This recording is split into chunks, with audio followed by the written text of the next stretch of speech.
Kebenaran adalah kebenaran. Katakan ya untuk ya, katakan tidak untuk tidak. Opi Dantos. Seorang tokoh politik yang beberapa waktu lalu sangat terkenal dengan sebutan Bapak Reformasi, yaitu Amin Rais.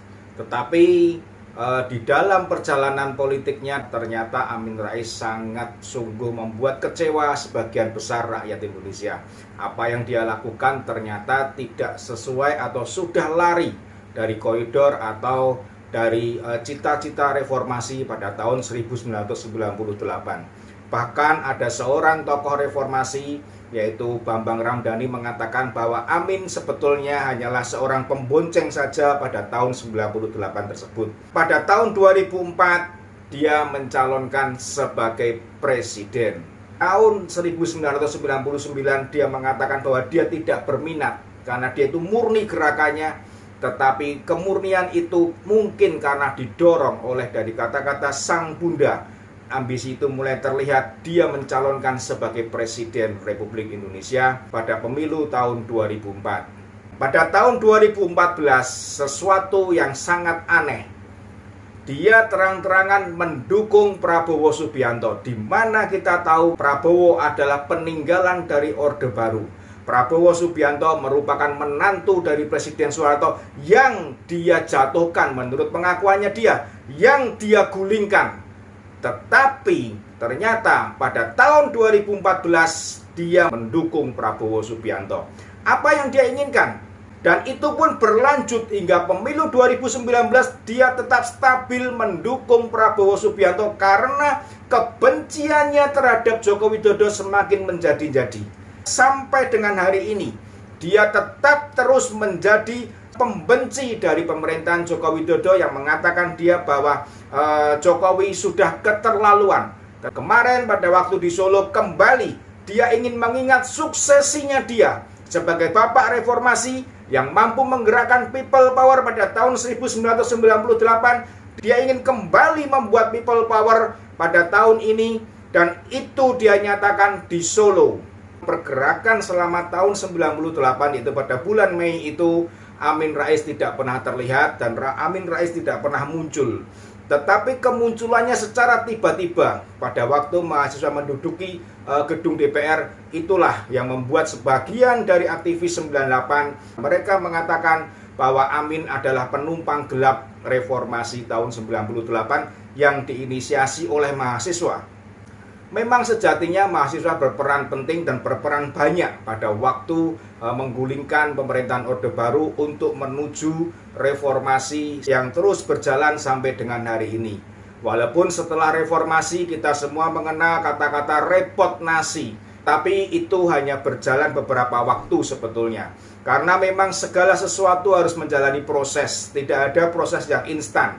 Bagaimana semua yang sudah tertata, ditata sedemikian rupa oleh seorang presiden yang bernama Soeharto, walaupun memang ada salahnya, tetapi bagaimanapun juga dia juga memiliki andil yang besar di dalam membuat negara ini bertumbuh.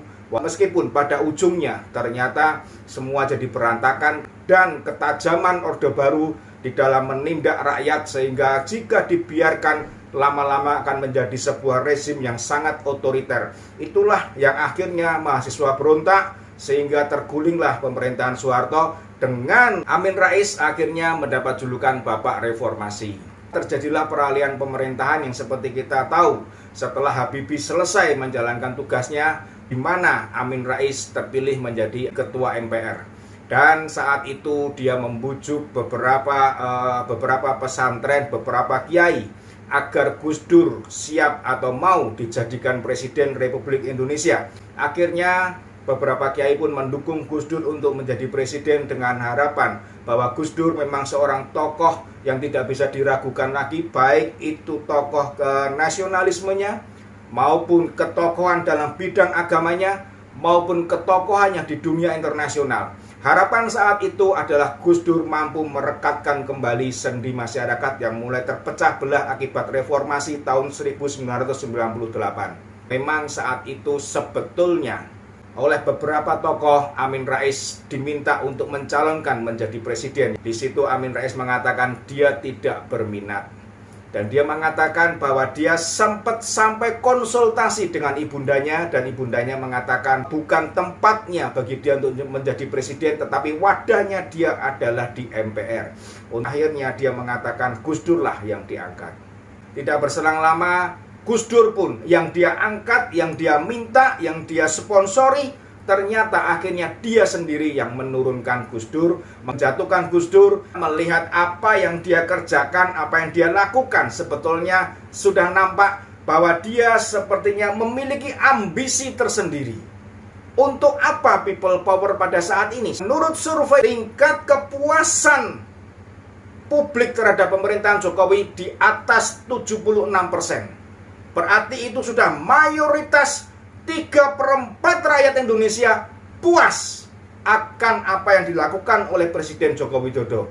30 bendungan, 12 bendungan dia buat, 18 bendungan dia selesaikan dari yang mangkrak, dari proyek atau program Susilo Bambang Yudhoyono.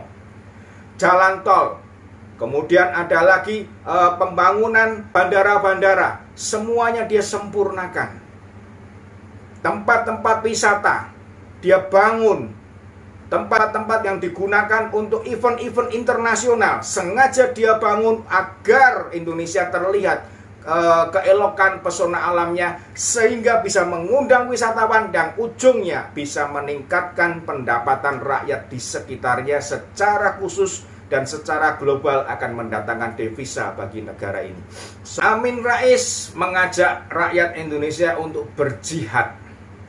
Jihad yang dia kemukakan kembali menggunakan sebuah agama, kepercayaannya kembali dia gunakan. Memang seperti slogan dari partainya, yaitu tetap akan menggunakan politik identitas.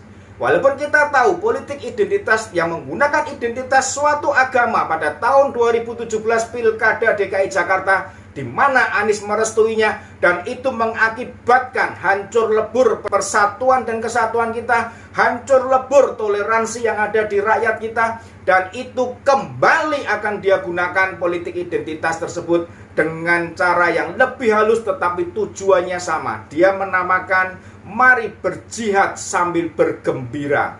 Sobat-sobatku semuanya, dia justru mengundang agar masjid-masjid mengumandangkan hayya ala jihad. Sobat, semuanya ini sudah keterlaluan karena dia menggunakan agama untuk melegalkan apa yang ingin dia lakukan, apa yang dia ingin kerjakan, yaitu menurunkan Presiden Jokowi. Dia mungkin tidak sadar, atau dia mungkin tidak sampai berpikir bahwa ada 76% lebih rakyat Indonesia yang menyatakan puas akan pemerintahan Joko Widodo, dan mereka semua menyatakan siap berada di garis depan untuk menghadapi people powernya Amin Rais. Amin Rais sontak dijawab oleh Gibran Raka Buming Raka, wali kota Surakarta. Jawaban dari seorang yang sangat jauh umurnya dibandingkan dia. Gibran ternyata sudah berpikiran dewasa dan Gibran berani menerima tantangannya. Amin Rais mengatakan akan mengacak-acak kota Solo. Apa jawaban Gibran? Seorang anak muda hanya mengucapkan satu buah kalimat, acak-acakan nek wani. Silakan jika Amin Rais berani mengacak-acak kota Solo. Gibran menjawab seruan Amin Rais dengan tantangan yang jelas dan lugas.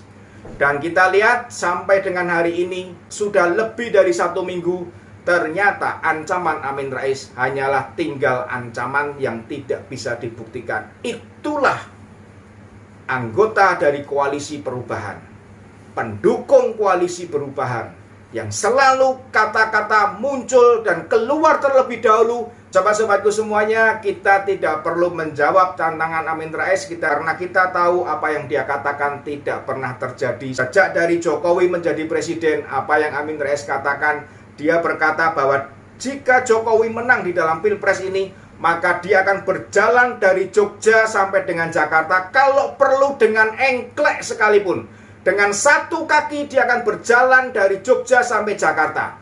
Ternyata sampai dengan hari ini, jangankan Jogja sampai Jakarta, Jogja sampai Bantul aja belum pernah kedengaran berita bahwa dia berjalan karena Jokowi menang di dalam Pilpres, bahkan Jokowi menang 2 kali Pilpres karena memang rakyat Indonesia menghendaki Jokowi menjadi presiden Republik ini agar Republik ini bisa maju dan berkelanjutan apa yang dia bangun. Oleh sebagian masyarakat karena tingkah lakunya selama ini, apa yang dia lakukan setelah reformasi yang dikatakan dia mengkhianati sampai dengan tahun-tahun belakangan ini, maka oleh masyarakat dia dijuluki Sengkuni. Bahkan sempat penduduk Yogyakarta melakukan larung Sengkuni dengan harapan Sengkuni itu dibuang ke laut dan berharap Amin Rais bertobat atau sadar bahwa apa yang dia lakukan adalah tidak baik untuk bangsa ini. Sobat-sobatku semuanya, apa itu Sengkuni? Dalam tokoh pewayangan, Sengkuni adalah seorang yang antagonis sangat jahat. Dan dia siap melakukan segala sesuatu untuk keuntungan dirinya pribadi. Sengkuni memiliki prinsip, biarlah orang lain susah, yang penting dirinya sendiri ada kebaikan dan ada keuntungan. Sengkuni adalah orang yang cerdas, Sengkuni orang yang cerdik, dan Sengkuni adalah sosok yang pandai. Cerdik, cerdas, pandai. Apakah julukan Sengkuni ini cocok untuk Amin Rais?